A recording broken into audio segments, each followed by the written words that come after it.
সকল বন্ধুদের জানাই বিশ্বকর্মা পুজোর অনেক অনেক শুভেচ্ছা। তো আজ তো বিশ্বকর্মা পুজো, আর বিশ্বকর্মা পুজোতে যেহেতু সমস্ত যানবাহন মানে গাড়ি টাড়ি সমস্ত কিছু পরিষ্কার করতে হয়, অথবা ঘরের সমস্ত লোহার জিনিসপত্রও কিন্তু ধোয়াধুয়ি করতে হয়।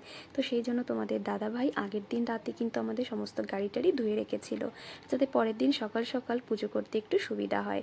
তো দেখো এদিকে সকাল সকাল ঠাকুরমশাই চলে এসেছে, আর এসেই কিন্তু গাড়িগুলো সব পুজো করে দিচ্ছে। তো সবার প্রথম বড় গাড়িটা পুজো হলো, তারপর গিয়ে আমাদের স্কুটিটাও কিন্তু পুজো করে নিল।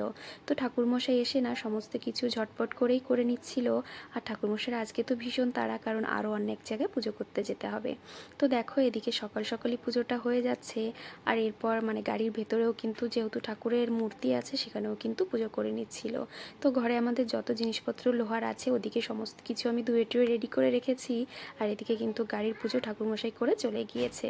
তো ঠাকুরমশাই পুজো করার পর না নিজেদেরও ইচ্ছা করে যে নিজেদের গাড়িগুলো নিজেরা একটু পুজো করি, এতে করে কিন্তু বেশ ভালো লাগে।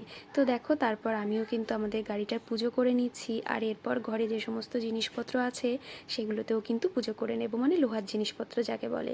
তো ঘরের আসবাবপত্রও বেশ কিছু জিনিস না আমি মোছামুছি করি প্রতি বছর, আর সেগুলোতেও পুজো করি। তো এদিকে দেখো আমাদের ঘরের স্কুটি, তারপরে শিনুর সাইকেল, আর এদিকে যে সমস্ত লোহার জিনিসপত্র আছে মানে ওই বটি টটি এইসব আর কি সমস্ত কিছু ধুয়ে দিয়েছিলাম, সমস্ত কিছুই কিন্তু পুজো করেছি।